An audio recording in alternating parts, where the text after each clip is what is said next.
Good afternoon বন্ধুরা, কেমন আছেন সকলে? আশা করব সকলে ভালো আছেন, সুস্থ আছেন।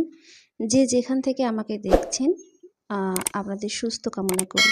তো আজকের ব্লগটা আমি বিকেল থেকে শুরু করেছি, সকালে আর শুরু করার সময় পাইনি, কারণ ছেলেকে স্কুলে দিতে যাওয়া, তারপর ওকে বাড়িতে আনা, এইসব করতে করতে আর সময় পাইনি। আর বাইরে যা রোদ্দুর, কোনো কিছু কাজ করব আর শ্যুট করতে সময় হয়নি। তো যাই হোক, আমি ব্লগটা আজকে বিকেল থেকে শুরু করছি।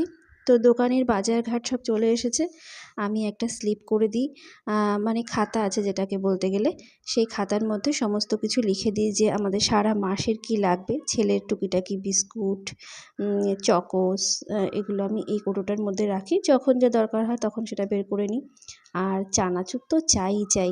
আমার ছেলে, আমি খাতা লিখছি তো বলছে, মা চানাচুরটা কিন্তু আগে লিখো, মানে ঘুরবে ফিরবে একটু চানাচুর নেবে আর খাবে। ছোটোবেলায় আমাদেরও এরকম ছিল, চানাচুর খাওয়ার প্রতি খুব আকৃষ্ট ছিলাম আমরা। এখন অবশ্য সেরকম আর চানাচুর খেতে ইচ্ছে হয় না। তো যাই হোক, চানাচুরটাও কোটোর মধ্যে ভরে নিলাম। আর মাসের সমস্ত জিনিসপত্র এসে গেলে মনেও একটা শান্তি হয়ে যায় যে না, আরবার খুচখুচ করে আনার কোনো প্রয়োজন হবে না। তো প্রতি মাসেই আমাদের এভাবে সমস্ত জিনিস আনা হয়। আর এবারে জানেন তো, একটা জিনিসের সঙ্গে একটা জিনিস ফ্রি পেয়েছি, বোতল। আর কোনো কিছু ফ্রি পেলে তো তার মজাটাই আলাদা। তো আমি যে এটা হচ্ছে দেরাদুন রাইস, মাসে কোনো না কোনো সময় একবার হলেও রাইস করি বা বিরিয়ানি করি, ওই জন্য দেরাদুন রাইসটা ঘরে আনা থাকেই। আর গোবিন্দভোগ চাও আনা থাকে। গোবিন্দভোগ চালে কখনো কখনো পায়েস খুব একটা খাওয়া হয় না, তবে ওই বাসন্তী পোলাও খেলাম একবেলা, তো ভালো লাগে খেতে, ওই জন্যে বাসন্তী পোলাওটাও এনে রাখি। আর এই যে ব্যাট পাঁপড়, ডালের পাতে ব্যাট পাঁপড় তো চাই, তাই না? তো আগের দিন কৌটোতে যখন হলুদ ঢেলেছিলাম অল্প ছিল, তো এবারে একটু বেশি করে ঢেলে নিলাম। তো আমার সারা মাস এভাবে চলে যাবে, অসুবিধে নেই।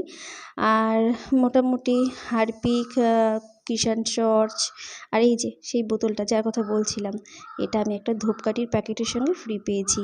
খুব সুন্দর না? কোনো কিছু ফ্রি পেলে মেয়েদের মানে মনের শান্তিটাই আলাদা। তো এই যে মোটামুটি কৌটোর মধ্যে সব কিছু আমি ঢেলে ফেলেছি। আর বাদবাকি এই জিনিসগুলো তখন লাগবে না, এগুলো আমি বালতিতে ভরে ফেলবো, বালতিতে রেখে দেবো। তো চলুন, দেখুন সমস্ত কৌটোয় যেগুলো আমার লাগবে সেগুলো সব ভরে নিয়েছি। আর এই মটরটা দিয়ে একদিন ঘুগনি করবো, আজকে একটু তড়কা ভিজিয়েছি, তড়কা ডাল করবো আর রুটি। তো চলুন, আমি এবার রাত্রে রান্নার দিকে ফিরবো। রাত্রে আমি কী রান্না করছি সেটা আপনাদের সঙ্গে আমি অবশ্যই মানে শেয়ার করবো। চলুন রান্নায় ফিরি এবার।